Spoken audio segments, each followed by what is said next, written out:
कांग्रेस के अध्यक्ष खड़गे जी ने और राहुल गांधी जी ने प्रेस कॉन्फ्रेंस की थी। हम सोच रहे थे कि वो संसद में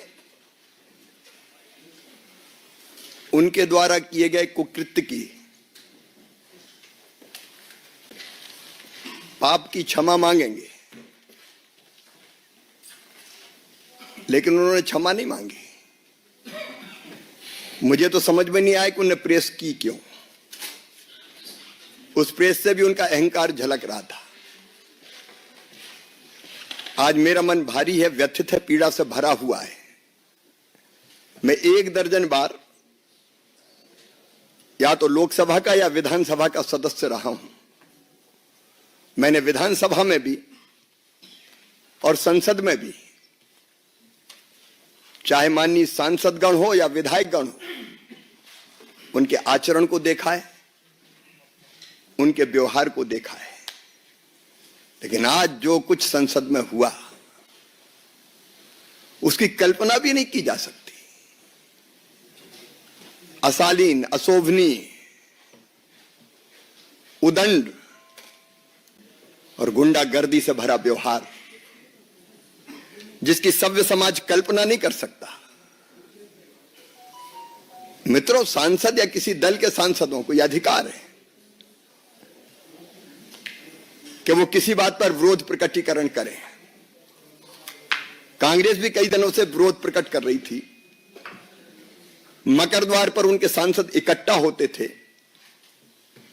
तब हम लोगों को भी जाना होता था, तो हम तो या तो द्वार ही बदल लेते थे कि शार्दुल गेट से चले जाओ, या पास में जो स्पेस होता था उसमें से चुपचाप निकल के अंदर चले जाते थे। आज जब भारतीय जनता पार्टी के सांसद मकर द्वार पर विरोध का प्रकटीकरण कर रहे थे, तब राहुल भी आए। सुरक्षा कर्मियों ने उनको कहा कि साइड में जो स्पेस है आप जाने के लिए उसका उपयोग करें। लेकिन जानबूझकर, सोच समझकर राहुल गांधी हमारे सांसदों के बीच में पहुंच गए। और न केवल बीच में पहुंचे, उन्होंने ऐसा व्यवहार किया, कोई कल्पना कर सकता है? धक्का मुक्की, गुंडागर्दी। अब हमारे बुजुर्ग सांसद, गरीब सांसद, शिष्ट और शालीन सांसद प्रताप सारंगी जी गिर गए, और गिरने के कारण उनके माथे पर गंभीर चोट लगी है। वो पहले आईसीयू में भर्ती रहे, उनका इलाज अभी जारी है। मुकेश राजपूत जब मैं देखने गया, होश में नहीं थे। उनकी एमआरआई की जा रही है। क्या संसद में ये दृश्य उपस्थित होंगे? क्या तर्कों का सहारा लेने के बजाय शारीरिक ताकत का प्रयोग किया जाएगा? और कहते हुए भी मुझे शर्म आती है। हमारी एक आदिवासी बहन सांसद कोन्याक, श्रीमती कोन्याक,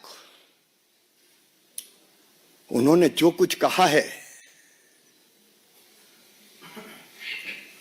व्यथा से हम लोग भर जाते हैं। ये हो क्या रहा है? सभापति जी को उन्होंने शिकायत की है, राज्यसभा के सभापति, उनके साथ अशालीन, असभ्य, अमर्यादित व्यवहार किया गया। सभापति जी कह रहे हैं उनके पास रोते हुए आई। क्या महिला आदिवासी सांसद के साथ ऐसा व्यवहार किया जाएगा? क्या उनके इतने निकट पहुंचे कि वो असहज हो जाए, कहें अरे ये धरती वो धरती जहां कहा गया यत्र नार्यस्त पूजन्ते रमन्ते तत्र देवता। मां, बहन और बेटी का सम्मान भारत की प्राथमिकता रही है। और मैं तो शासकीय कार्यक्रमों में जब भी जाता हूं, बेटियों के पैर धोता हूं। लेकिन महिला, आदिवासी महिला सांसद के साथ ये व्यवहार, कभी कोई कल्पना कर सकता है क्या? क्या हो गया है राहुल गांधी को? क्या हो गया है कांग्रेस को? और इसके बाद 2 बजे जब हम लोकसभा में पहुंचे तो कांग्रेस के सांसदों ने सारी मर्यादा तोड़ दी, अध्यक्ष की आसंदी के ऊपर चढ़ गए। मैंने तो आज तक नहीं देखा कि अध्यक्ष की आसंदी के ऊपर चढ़ जाए सांसद। आसंदी की मर्यादा को पैरों तले रौंदा गया है। आज लोकतंत्र की धज्जियां उड़ाई गई है, संविधान को कुचला गया है, डेमोक्रेसी को कलंकित करने का पाप कांग्रेस ने किया है, इंडी गठबंधन के लोगों ने किया है। और इसके लिए देश उन्हें माफ नहीं कर सकता। मैं राहुल गांधी से पूछना चाहता हूं कि आज जो व्यवहार किया है आपने, क्या वो सभ्य और शालीन व्यवहार था? कि ये भारत के संस्कार है? कि ये भारत का स्वभाव है? क्या ये भारत का सोच है? क्या ये भारत का व्यवहार है? भारत कभी भी भारतीय संस्कृति और सभ्यता ऐसे व्यवहार की अपेक्षा नहीं कर सकती है। गैर भारतीय आचरण किया, गैर भारतीय। मैं तो अचंभित हूं। अभी तक हम संसद में अगर उम्मीदवार का चयन करते थे तो कौन जीतेगा, लोकप्रिय कौन है और कौन ढंग से तथ्यों और तर्कों के साथ संसद में अपनी बात रखेगा। लेकिन कांग्रेस तो धारा बदल रही है। शारीरिक ताकत का प्रयोग होगा अब संसद में। पहलवान जाएं, गुंडे जाएं, उठा के पटक के फेंकने वाले जाएं। किस दिशा में कांग्रेस लोकतंत्र को ले जा रही है? यह केवल अशोभनीय नहीं है, केवल निंदनीय नहीं है, शर्मनाक है। और मेरा सिर तो शर्म से झुक गया। आज हमारे सांसदों ने इसकी शिकायत भी की है, कंप्लेंट भी की है। और जो उचित और वैधानिक कार्रवाई होगी वो भारतीय जनता पार्टी करेगी। धन्यवाद।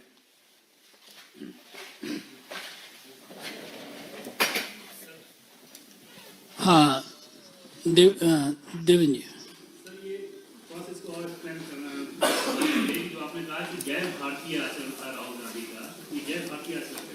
महिला का सम्मान भारतीय संस्कृति में और संस्कारों में है। अगर कोई महिला सांसद, आदिवासी बहन इस तरह के आचरण की बात करती है तो यह भारत का सोच नहीं हो सकता। और किसी बुजुर्ग को धक्का देना यह भी भारत का सोच नहीं है। कांग्रेस के अध्यक्ष खड़गे जी ने